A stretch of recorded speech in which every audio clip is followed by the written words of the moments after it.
नमस्कार दोस्तों, मैं हूं अनूप श्रीवास्तव और आप देख रहे हैं मेरा चैनल। दोस्तों, इस नए वीडियो में आपका एक बार फिर से स्वागत है और मैं उम्मीद करता हूं कि आपसे ऑलमोस्ट हर रोज अब मुलाकात होगी। तो चलिए बताते हैं कि इस वीडियो में क्या है। इस वीडियो में हम बात करेंगे प्रधानमंत्री नरेंद्र मोदी जी के बारे में। जी हाँ, वही प्रधानमंत्री जो पिछले 11 सालों से देश की बागडोर संभाल रहे हैं और अब उनके आगे के दौर के बारे में लोग कयास लगा रहे हैं। जी हाँ, आपको याद होगा कि अभी कुछ दिन पहले आरएसएस के चीफ मोहन भागवत जी ने नागपुर में एक बयान दे दिया जिसको लेकर सोशल मीडिया पर बवाल मच गया। जी हाँ, आरएसएस चीफ मोहन भागवत जी ने कहा कि 75 साल की उम्र में अगर कोई व्यक्ति किसी को अगर शॉल ओढ़ाई जाती है, अगर जिसकी उम्र 75 साल हो गई और उसको शॉल ओढ़ाई गई तो इसका मतलब कि भैया तुम्हारा टाइम हो गया है, यानी अब आपको संन्यास आश्रम में चले जाना चाहिए। वानप्रस्थ बीत गया, अब संन्यास में चले जाइए। आपको मालूम है कि 4 आश्रम होते हैं हिंदू धर्म के हिसाब से। तो अब आरएसएस चीफ का इतना कहना था कि सोशल मीडिया पर तो आग लगना था। अब सोशल मीडिया पर आपको पता है कि एंटी मोदी लोग या एंटी मोदी लॉबी जो है एकदम लोटा थरिया लेके जो है एक्टिव रहती है कि कब मौका मिले और कब हम रेलना शुरू करें। तो भाई लोगों ने रेलना शुरू कर दिया कि भैया आरएसएस चीफ ने तो कह दिया कि अब 75 साल की उम्र हो गई मोदी जी की, तो लिहाजा मोदी जी को रिटायर हो जाना चाहिए। अब मोदी जी ने ही ये नियम भी बनाया है। ये भी लोग कह रहे हैं कि मोदी जी जब प्रधानमंत्री बने तो उन्होंने 75 साल का उम्र का रिटायरमेंट का नियम बनाया और उसमें जो है बहुत सारे दिग्गज नेता है उनको बाहर का रास्ता दिखाया। अब नाम तो आपको पता ही होंगे, उसमें कुछ बताने की जरूरत तो है नहीं। तो अब लोग चाह रहे हैं, लोग कह रहे हैं कि जो काम उन लोगों के साथ किया गया, अब एक बार मैं नाम ले लेता हूँ, मुरली मनोहर जोशी जी, लाल कृष्ण आडवाणी जी, यशवंत सिन्हा जी जैसे लोगों के साथ जैसा कुछ किया गया, उसी तरह मोदी को भी अब उसको फॉलो करना चाहिए। लेकिन कहने वाले ये भूल जाते हैं कि इस तरह का भाजपा में कोई लिखित संविधान नहीं है। पार्टी का संविधान में इस तरह की बात नहीं लिखी गई है। ये एक मौखिक बात थी जिसका उस वक्त अनुपालन किया गया, क्योंकि उस वक्त जो नेता बाहर किए गए वो अब उतने उपयोगी नहीं रह गए थे और उनकी स्वास्थ्य संबंधी समस्याएं भी सामने थी। अब कुछ लोग कह सकते हैं कि भाई वो कुछ, ये तो कहने की बात है, अभी वो लोग ठीक ठाक थे, सब कुछ था और मोदी जी ने अपनी वजह से जो है उनको बाहर कर दिया। बहरहाल वापस लौटते हैं मोदी जी पर। अब मोदी जी के बारे में लोग ये चर्चा उड़ाना शुरू कर दिए कि मोदी जी को रिटायर हो जाना चाहिए। क्या मोदी जी नियम का पालन करेंगे, नहीं करेंगे, क्या करेंगे? तो सवाल है भैया कि अगर मोदी जी रिटायरमेंट ले लेंगे, अभी तो इसी मुझे लगता है कि अगले महीने वो 75 साल के हो जाएंगे। अगला चुनाव जो है 2029 में होना है। अब 2029 तक तो प्रधानमंत्री बने रहेंगे ना, कि तो आप चाहते हैं कि 2029 के पहले 27 में वो रिटायर हो जाए या छोड़ दें। लेकिन क्या ये मुमकिन है बीजेपी के लिए कि मोदी जैसा करिश्माई व्यक्तित्व जो है वो पार्टी छोड़ दे? अभी इसी साल छोड़ दे या 2 साल के बाद छोड़ दे, अगर वो स्वस्थ है, एक्टिव है, सब कुछ है, सक्षम है तब। मुझे लगता है कि भारतीय जनता पार्टी में अटल बिहारी वाजपेयी के बाद अगर कोई शख्सियत जिसने मास अपील की है, जिसमें मास अपील है, वो सिर्फ और सिर्फ नरेंद्र मोदी है। अब नरेंद्र मोदी को क्यों रिटायर होना चाहिए इस पर भी बात करेंगे और नरेंद्र मोदी को क्यों रिटायर नहीं होना चाहिए इस पे भी बात करेंगे। आप हमारे साथ बने रहिए। तो दोस्तों, बहस छिड़ी हुई है कि प्रधानमंत्री नरेंद्र मोदी को अब रिटायरमेंट ले लेना चाहिए या पार्टी को उनको रिटायर कर देना चाहिए, आरएसएस की बात मान लेना चाहिए। लेकिन मैं पूछता हूं कि है कौन आप लोग जो भी मोदी के रिटायरमेंट की बात कह रहे हैं या मांग रहे हैं? वो आखिर हैं कौन? उनकी क्या हैसियत है? क्या आरएसएस हमारा देश चला रहा है?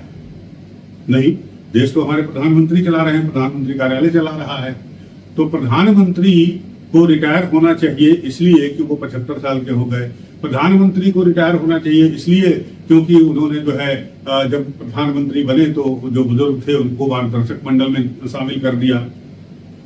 प्रधानमंत्री को रिटायर इसलिए होना चाहिए कि अब वो अक्षम हो गए हैं या सार्वजनिक तौर पर, सार्वजनिक जगहों पर, सार्वजनिक मंच पर कुछ इस तरह की हरकतें कर रहे हैं जैसे उन्हें कुछ ही स्वास्थ्य संबंधी कोई प्रॉब्लम है, जैसा कि आप अक्सर देखते हैं बिहार के मुख्यमंत्री नीतीश कुमार के बारे में। अब नीतीश कुमार के बारे में तो कोई रिटायरमेंट की बात नहीं करता है, जबकि सार्वजनिक मंच पर उन्होंने कई बार कुछ ऐसी हरकतें की हैं जो आम लोगों के हिसाब से एक मुख्यमंत्री होते हुए ऐसा नहीं करना चाहिए उनको।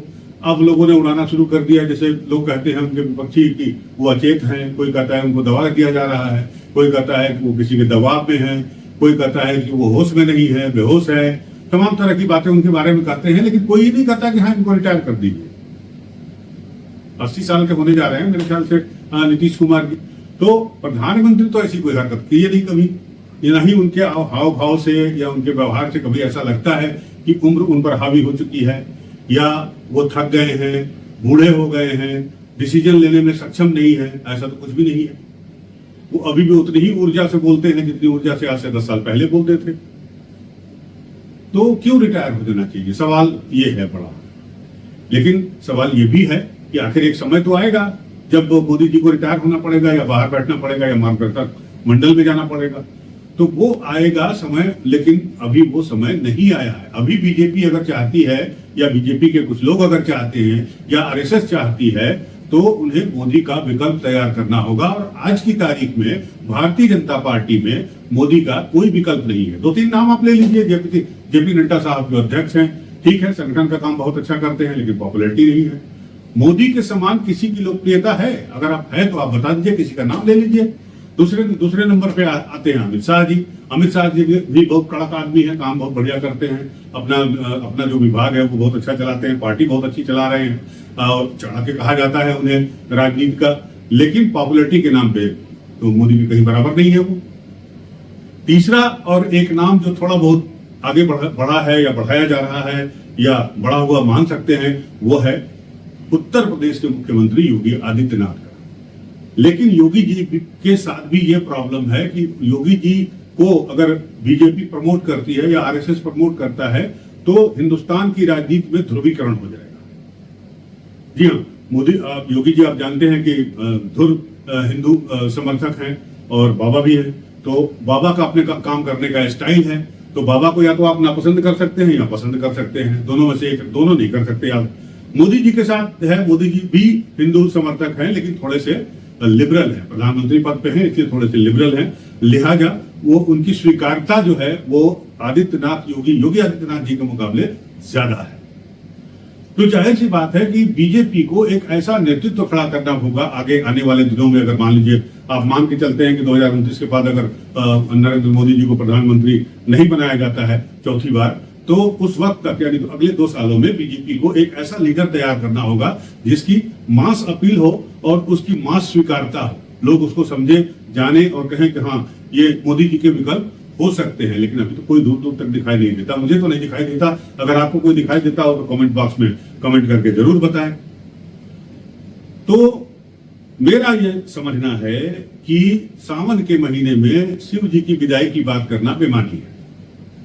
और अगर कोई ये बात कह रहा है तो उसे तर्क देना चाहिए कि क्यों रिटायर होना चाहिए, या फिर उसे बताना चाहिए कि भारतीय जनता पार्टी में भैया ये विकल्प है, गडकरी जी विकल्प है या कोई और विकल्प है, इनको खड़ा करना चाहिए।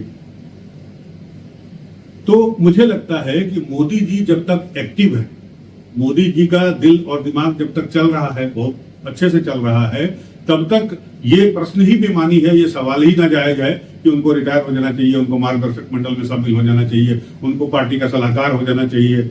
ऐसा कुछ भी नहीं है। मोदी जी अभी स्वस्थ हैं और वो हर लिहाज से जो है बेहतर काम कर रहे हैं। एक प्रधानमंत्री के तौर पर, व्यक्तिगत तौर पर आप उनकी आलोचना कर सकते हैं, आप उनकी बुराई कर सकते हैं, लोग करते भी हैं, सोशल मीडिया पर आपने देखा भी होगा, लेकिन वो अलग बात है।